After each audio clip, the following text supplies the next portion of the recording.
Дорогие друзья, сегодня у нас в студии «Ракурс». Будет, наверное, самая интересная встреча с начала этого года, потому что это встреча с первым человеком этой территории, это Сергей Брайко.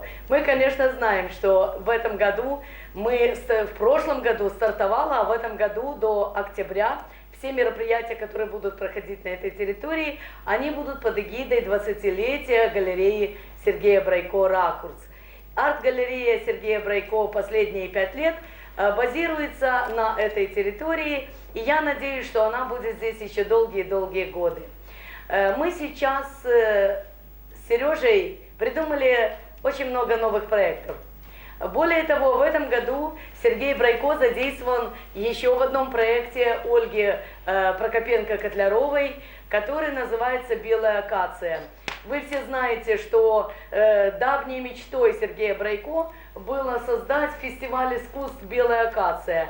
Но вот, видимо, пространство настолько напрягло желание Сергея Борисовича, что оно все-таки, если у нас переполненная, так сказать, масса мероприятий и переполненная вся программа, то эта идея пришла в голову и воплотилась нашей замечательной Ольгой Прокопенко-Котляровой. Котляровой-Прокопенко. И в этом проекте Сергей Брайко будет как соорганизатор нести роль по литературной, публицистической и пленерной деятельности наших участников. Итак, сегодня мы встречаемся с Сергеем Брайко не только как с галеристом, не только как членом Союза журналистов Украины, и публицистом, и замечательнейшим, интересным человеком. Мы сегодня встречаемся с поэтом и замечательным писателем. Почему я говорю писателем? Потому что 5-я книга Брайко уже в печати, и мы все с удовольствием ждем ее выхода. И все первые 4 книги, вы знаете, произвели такое удивительное впечатление на людей. Мы никогда не ожидали, что столько еще читающих книги. Именно вот с этой ноты мы и начнем сегодня беседу.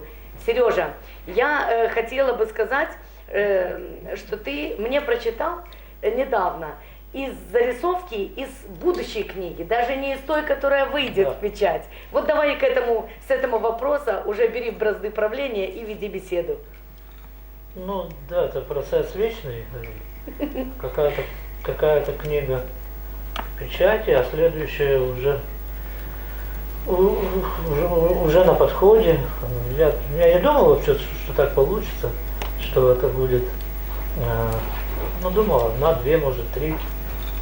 Задал тон, может быть, помнишь, мне внук, когда мы здесь презентовали одну из первых моих книг, и мне говорили, вторую мы презентовали, они говорят, давай 3-ю, а внук сидел и говорит, какую 3-ю? 10-ю надо. Он тогда еще счета, в общем-то, не знал, как положено, но знал, что надо 10. Ну, буду стараться. Да, так вот, я еще раз повторю, что это процесс вечный. Если что-то в голову приходит, я не заставляю себя абсолютно, что надо каждый день сидеть, что-то писать. Ни дня без строки. Да, ни дня без строки, абсолютно нет такого. Но вот вчера, допустим, я утром проснулся, а тут такой снег, опять, вообще это зима, она такая качельная, как я говорю, то снег, то дождь.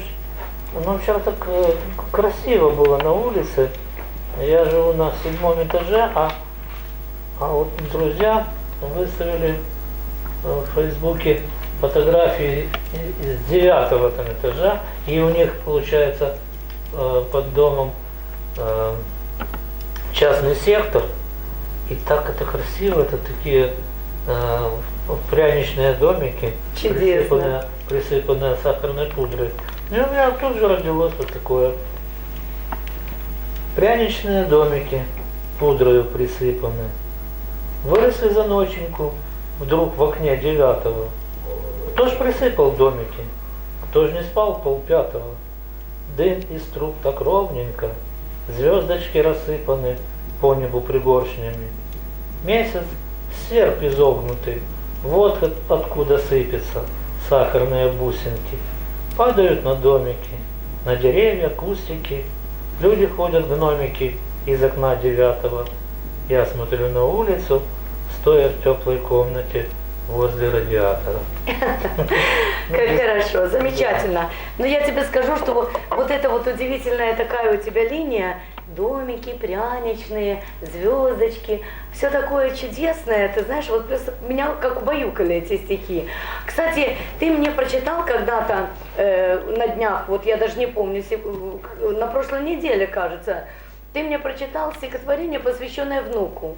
Вот мы сейчас о нем говорили, ты сможешь его найти, потом почитать нам? Ну, смогу, на флешке у меня, может, мы можем. Мы сможем это сделать, да? Да, могу, конечно. Ну, это хорошо. Я хочу еще добавить, что Сергея Брайко находят люди со своими историями. То есть они уже, вкусив первые книги, вдруг, знаете как, вошли во вкус, а у нас есть еще вот такая история. И у нас галерея «Ракурс», куда обычно забегают погреться или выпить чая художники, ну, в такое время, вне выставочное, вдруг начали приходить люди просто вот поговорить с Сережей Брайко за чашкой чая. И это замечательно. Вы знаете, человек приобрел такую популярность, что его книги уже и путешествуют с дальнобойщиками, которые живут в Одессе. Ну, правда же? И грибники его книги читают. И моя Светлана, у меня Светлана Коновал-Чичко, потрясающая дизайнер одежды, которая меня всегда одевает на все мои фестивали, открытия. Она стала, общаясь с нами, вы знаете, как это говорят, дурной пример заразителен, а у нас хороший пример заразителен. И она открылась как поэт. Она просто не то что вдохновившись, а осмелев, показала свои стихи, которые Сергей Борисович возьмет. Когда-то, извини, что перебиваю, когда-то осмелел я, попав в твои руки. Ну, у нас здесь такая территория, здесь у нас, наверное, знаете, как место обкатки талантов. То есть все таланты, которые внутри человека дремлют, и человек, может быть, как-то неловко ему их показать, здесь, в кругу друзей, при хорошей обстановке, при душевном состоянии, доброжелательности, человек может себя открыть, и иногда это бывает очень даже вот так ярко. Ну, как произошло у нас со Светланой. Она у нас замечательно выступила на Международном Гриновском фестивале. Более того, сейчас в День Высоцкого тоже прозвучали ее стихи, удивительно философские, и Сергей Борисович заявил такое желание в следующую книгу внести и ее стихи. Вот сейчас мы подошли к теме постмодернизма. Да, значит... Вот это та книга, которая сейчас выходит из печати. Ну, это проба. Проба пера. Какого пера? Мне, все-таки 3, 4, 5, 6, сколько их можно книг. Мне немножко надоело писать какие-то свои истории, чужие истории. И я обратил внимание, что молодежь у нас сейчас очень замечательная, очень талантливая. Такие пишут стихи, такие тоже умопомрачительные рассказы. И я говорю, слушайте, ребята, так вам же тоже надо. А так как я уже прошел этот путь, у меня уже есть команда людей, которые могут издать эту книгу. Подкорректировать, конечно. Да, нарисовать. Таня Поповиченко у нас замечательный иллюстратор. То есть, действительно, макетчик у нас замечательный, Паша Фомский. То есть, целая команда. Поэтому я решил сделать вот... такую пробу, да? Вариант. Ну, даже, но теперь это уже альманах. Альманах, да. Это я приглашаю к участию молодых людей, девочки, мальчики, очень. Да даже не только девочки, мальчики. Светлана твоя уже не девочка. Ну, мы образно говорим девочки, мальчики любого возраста. Я хочу сказать, добавить только, что вот так плавно человек приобретает статус главного редактора. То есть уже в следующем альманахе Сергей Брайко будет не один из авторов, а он уже будет, помимо того, что его... Наоборот, именно один из авторов, не единственный Но в автор, следующем он будет не только один из авторов, но и главный редактор уже «Альманаха», который будет выходить под его таким фирменным значком зигзаговым. Может быть, где-то как-то он и изменит эту зигзаговую линию, но пока она прослеживается. Пока не собираюсь, зигзагов на наш век хватит. Поэтому это будет единственная прерогатива моя, потому что все эти альманахи будут называться зигзагами. Вы представляете? Вот такая чудесная фишка новая появляется в нашем, так сказать, содружестве. Хочется еще раз поблагодарить Сергея за то, что он не прерывает пленерного направления.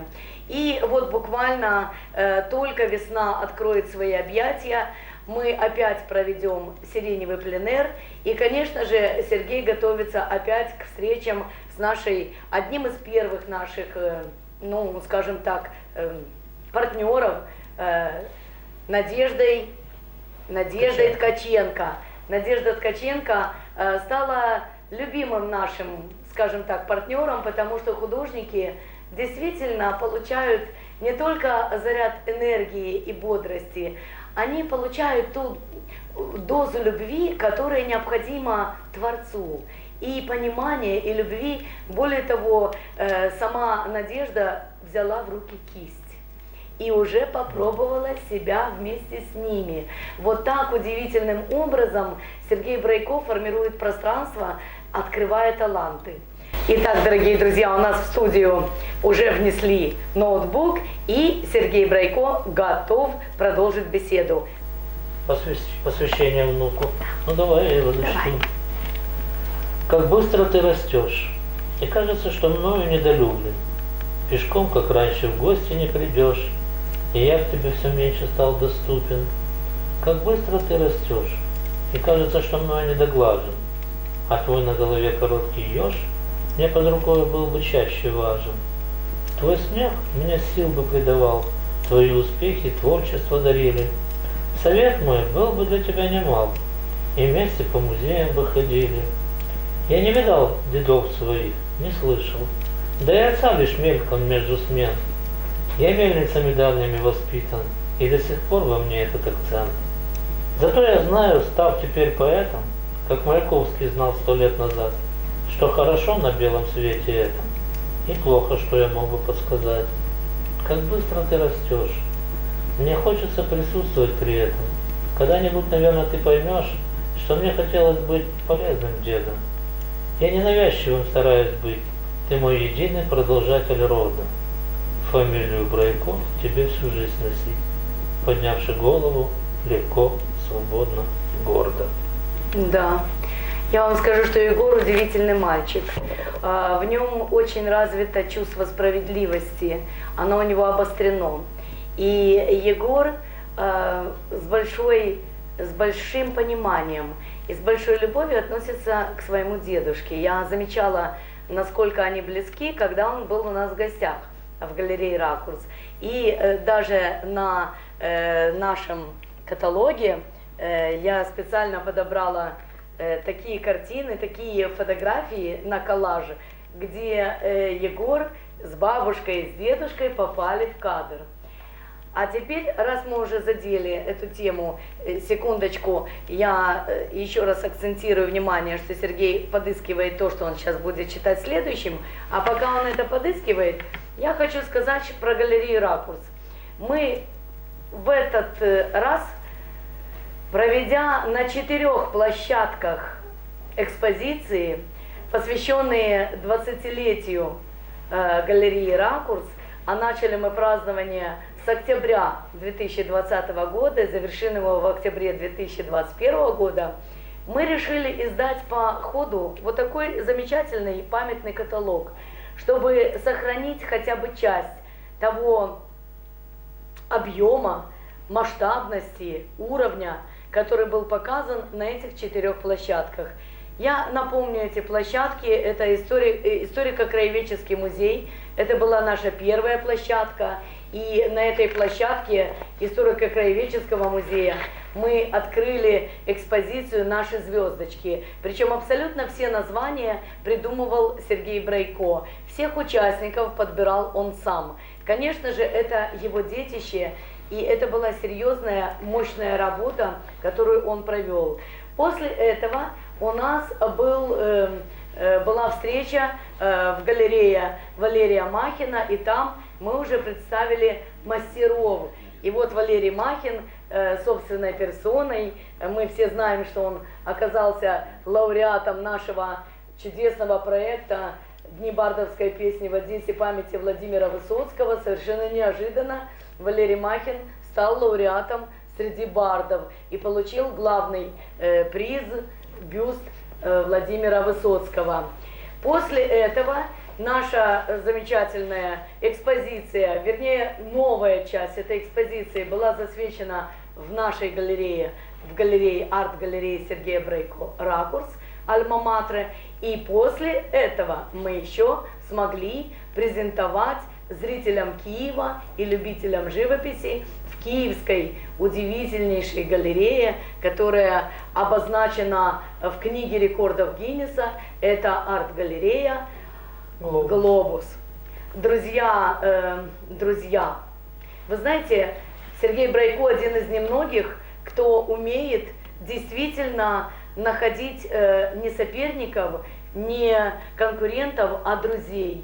И друзья в Киеве до сих пор, кстати, еще держат работы наших художников. У нас там осталась и Стелла Мунтян, и Сергей Жану, и мы презентовали там Сергея Дрыгу, Владимир Соколюк, наш любимый, и там же остались еще работы Волкова. То есть это те люди, которые с нами на этом пути действительно очень тесно сотрудничают. Ну, я всех не могу сейчас перечислить, мы возвращаемся к литературной стезе. Итак, наш чудесный Сергей Брейко продолжает. Ну, продолжает эту тему обновки. Вот, скажу, я вообще, честно говоря, к поэзии вначале не относился серьезно. Наверное, все-таки то, что вот такой внук есть. Но стихосложением ты занимался давно, ну, да? Да, но я не серьезно, не считал серьезно. Ну и тут попались мне на глаза стихи Инны Ищук, известной детской нашей поэтессы, цветные стихи, так называемые. У нее Инночка чудесная, да. Да. А он, как раз тогда изучал светофор. Итак, светофор. На каштане дынь озреет, абрикос в саду растет, редку бабушка лелеет. А на кухне колобок, желтый показал бачок, вдруг под лавку прыг да скок. Желтый — цвет предупреждения, будь внимателен, дружок. Остановится движение, можно двигаться вперед. Вот зеленый цвет включился, цвет травы и огурцов, а еще зеленый в листьях огородов и лесов. Зелена в пруду лягушка и кузнечик под кустом. Это, дети, не игрушка, на зеленый перейдем. Красный цвет, он яркий самый, красное солнышко с утра. Красный борщ у вашей мамы красит красная свекла. И арбуз в разрезе красный, красный в поле помидор. Будь внимателен на трассе, посмотри на светофор. Если красный, значит надо подождать, пока опять не появится зеленый. Это, дети, нужно знать. Чудесно. Я тебе скажу, что сразу отправляй на конкурс. Потому что Инночка у нас действительно делает постоянные конкурсы для детей. Это удивительно важная тема, когда наши дети в стихотворной форме приобретают какие-то знания. Такие серьезные знания, как на дорожное движение, это, в общем-то, очень серьезно. Ну, это для меня беда, потому что я не знаю, какие конкурсы, где эти конкурсы, куда отправлять. Ну, мы только начали нашу литературную, скажем так, страницу, поэтому я думаю, что мы уже будем знать, какие конкурсы, и Бог нам дает таких людей, как Инна Ищук, как Иван Рябухин, как Борисов Артем, и мы уже попросили ребят нас оповещать. Потому что оба мы с Сергеем не очень разбираемся в интернете, да. Мы иногда туда закидываем информацию, а так, чтобы что-то оттуда выудить, это надо еще уметь и иметь время.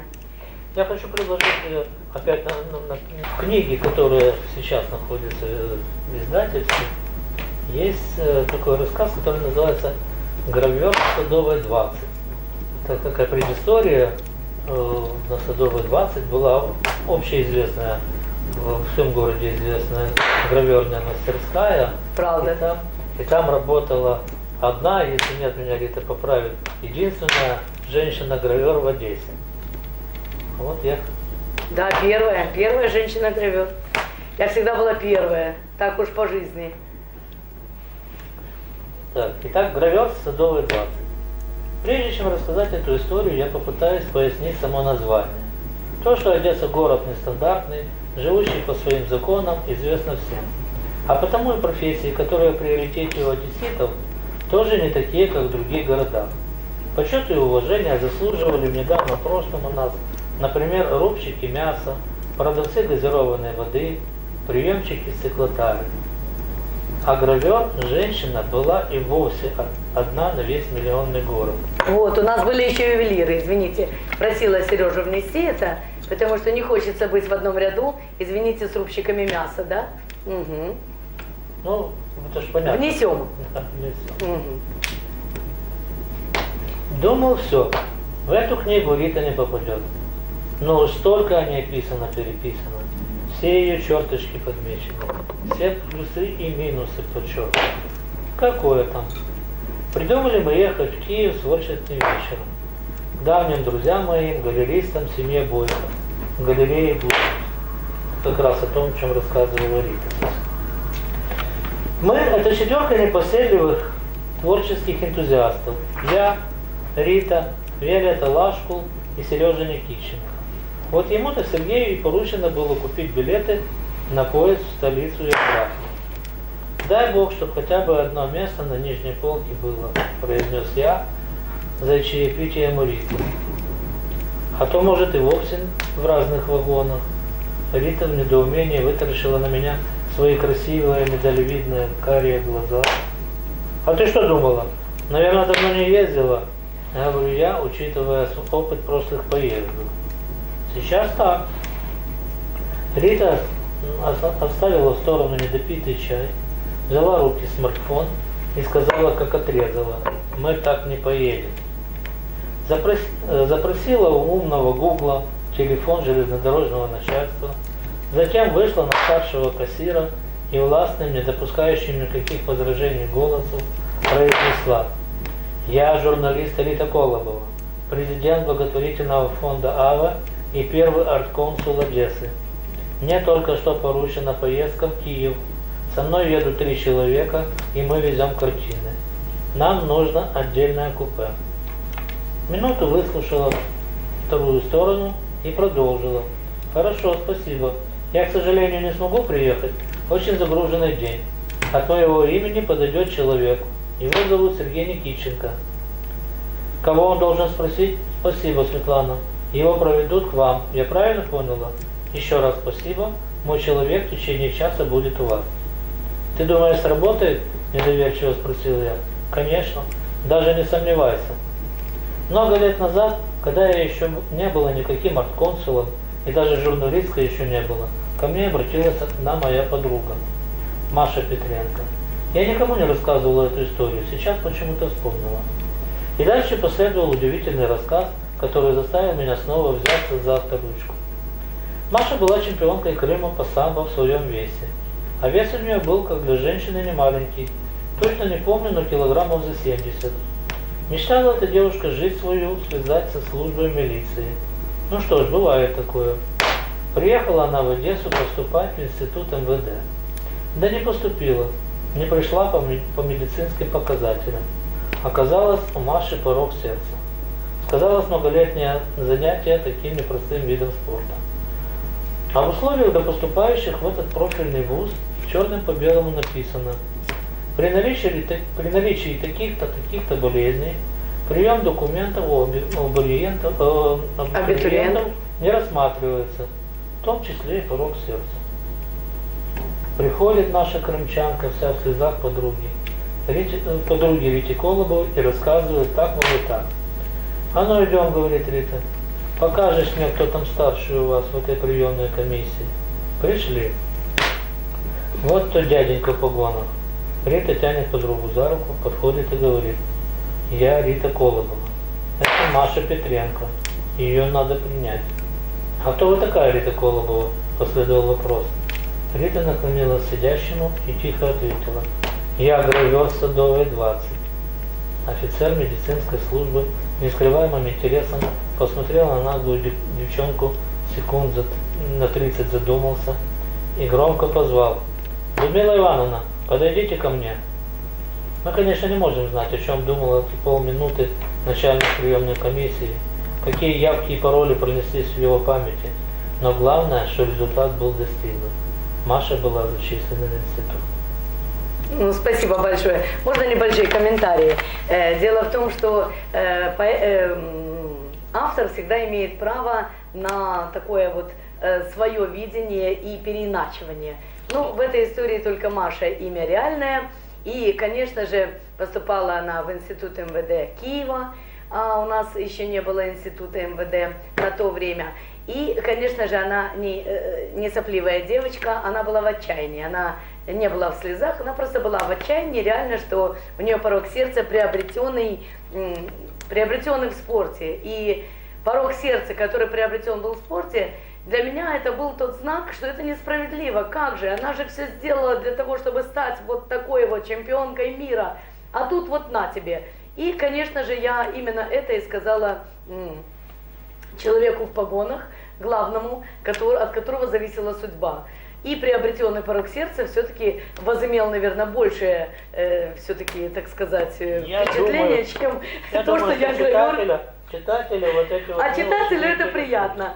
Вот, ну, вот такие удивительные истории, которые вот как-то где-то за столом расскажешь, опа, а потом сам слушаешь с интересом, потому что оно же еще и обкатку произошло, знаете, как камушек попал в море, а с моря уже такой окатыш выходит интересный. Вот у нас такое море, Сергей Брайко. Ну, достаточно, я думаю, на сегодня читать. Ну, да. Продолжим нашу беседу. Давай продолжим беседу. И я хотела бы сказать по поводу того, что помимо литературных всех изысканий, вот у нас уже 5-я книга, просто на подходе. Я очень хочу, чтобы там корректировка была тех буквально. Это старый вариант, да, который у нас оказался на флешке. Да, да. Вот. Но тем не менее мы смогли вам показать небольшой кусочек вот того удивительного калейдоскопа, который будет в этой замечательной книге. Называться она будет «Зигзаг высокосного года». «Зигзаг высокосного года». В эту же книгу, это первый опыт, Сергей Брайко пригласил в эту же книгу и наших... В преддверии альманаха, будем так говорить. Да, наших удивительных и интересных вдохновителей нового направления в искусстве. Это Валерия Цицака и его прекраснейшей жены Натальи Романовской-Цицак.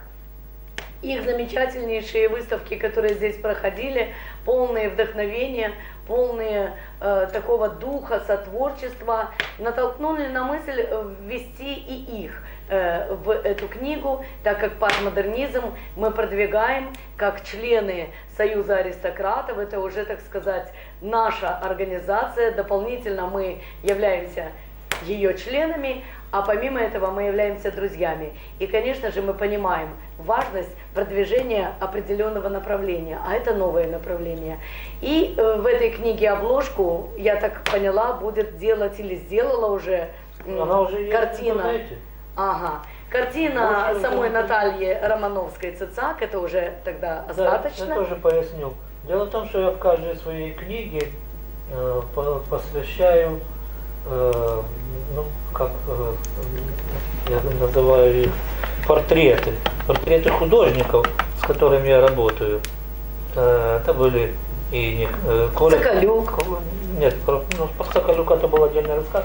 Нет, а Коля Овсейко, вот, Эмзари Кикнавелидзе, Влад Метелкин. Им я посвящал довольно обширные такие эссе.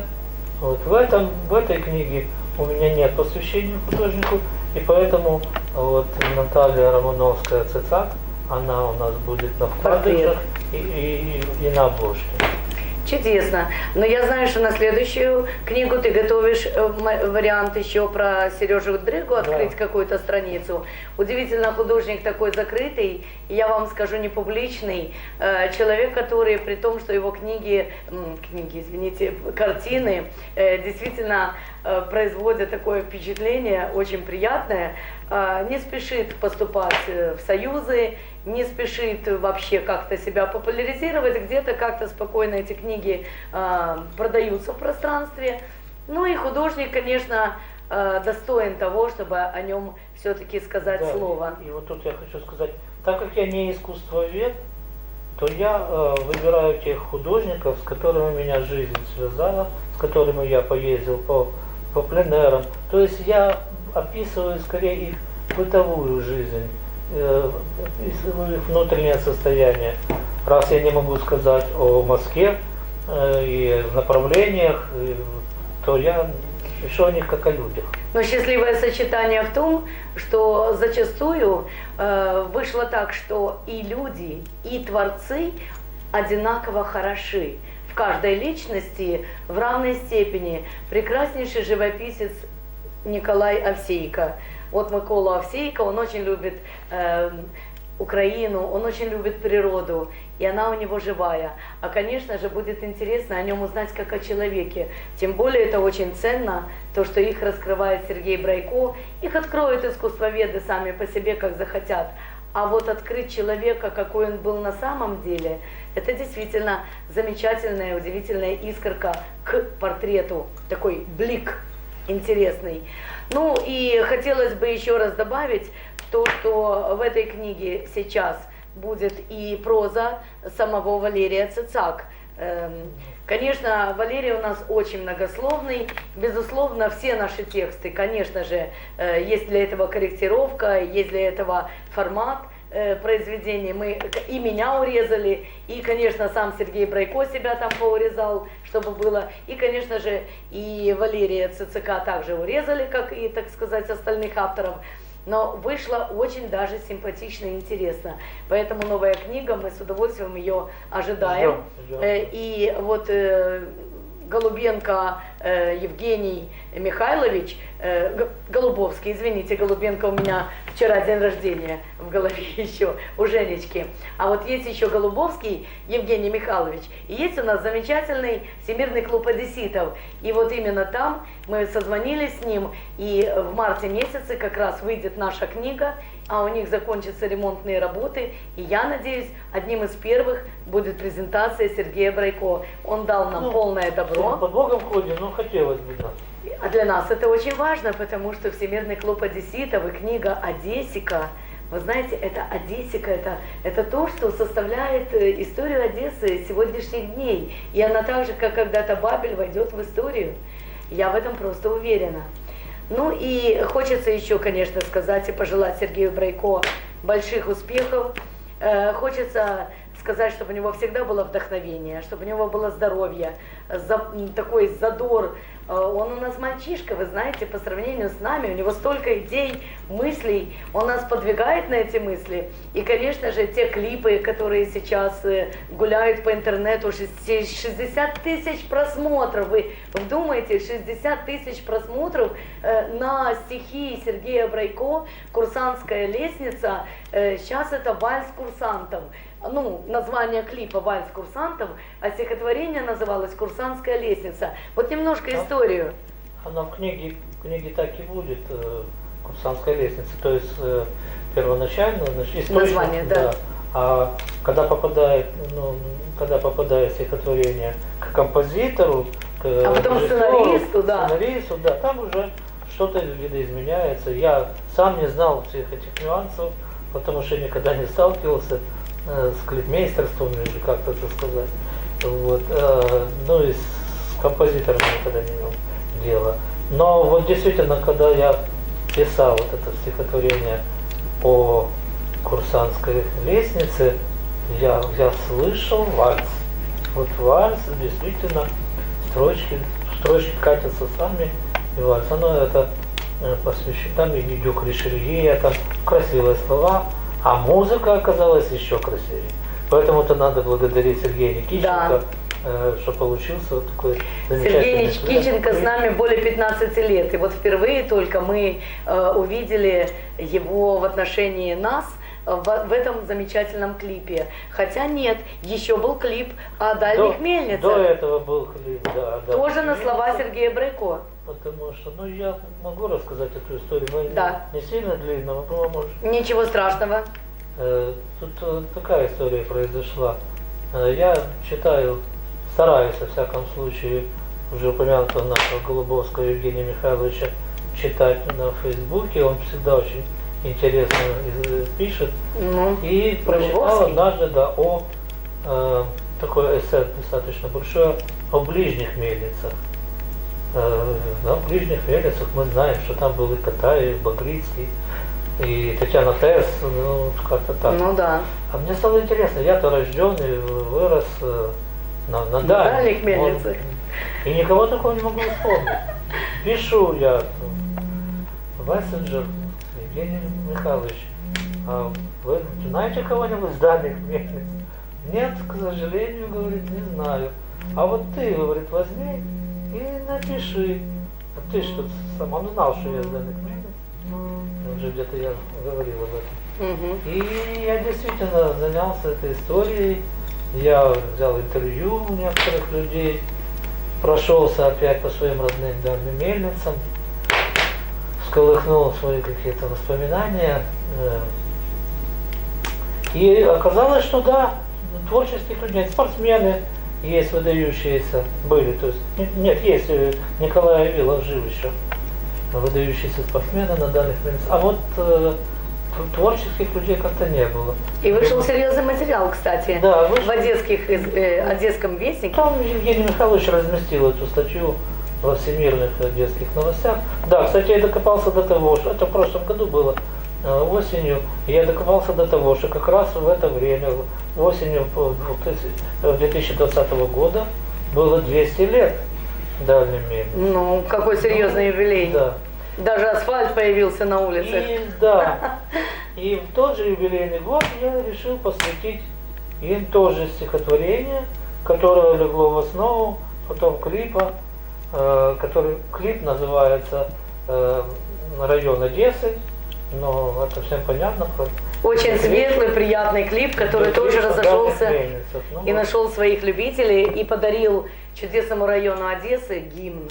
Вот теперь у дальних мельниц есть собственный гимн, благодаря Да, Сергею Брейко. Да, есть теперь на дальних мельницах свой певец в лице Брейко. Это точно, певец дальних мельниц. И я хочу сказать, что мы недавно были, буквально у нас тоже юбилей на юбилеях, и мы недавно были на 35-м заседании Всесоюзного Всеукраинского союза писателей-маринистов, вот полное название, который возглавляет Иван Рябухин, и у них замечательная кают-компания разместилась в библиотеке имени Паустовского. И вот там на 3-м заседании этой кают-компании как раз Нет, я... это не 3-й. Как 3-й? 3-й может для тебя. Ну, может Вот быть, так вот. ну, Да, у них, 3 в года общем-то, в этом существует. году было 3-е.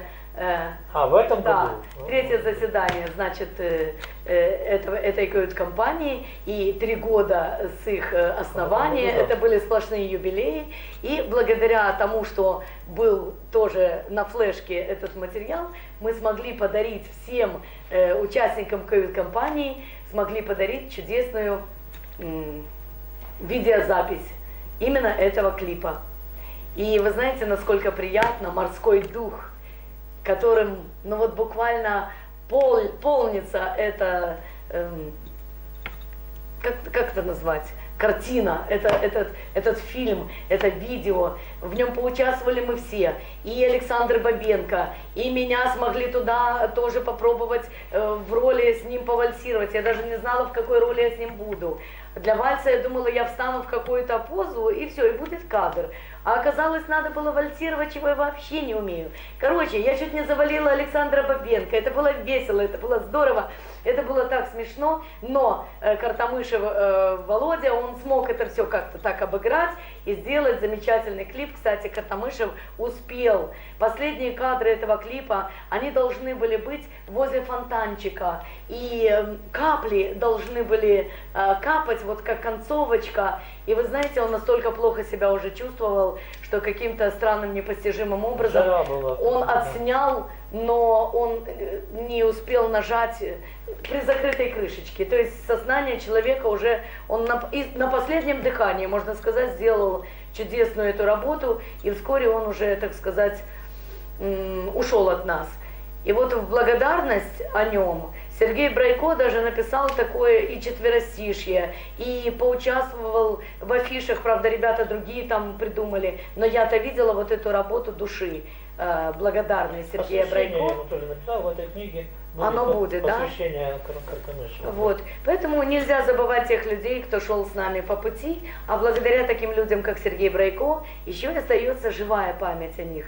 Не просто имя, а что-то к имени, то, что это имя делает таковым. Итак, с нами сегодня был Сергей Брайко, и мы на этой чудесной ноте с вами прощаемся.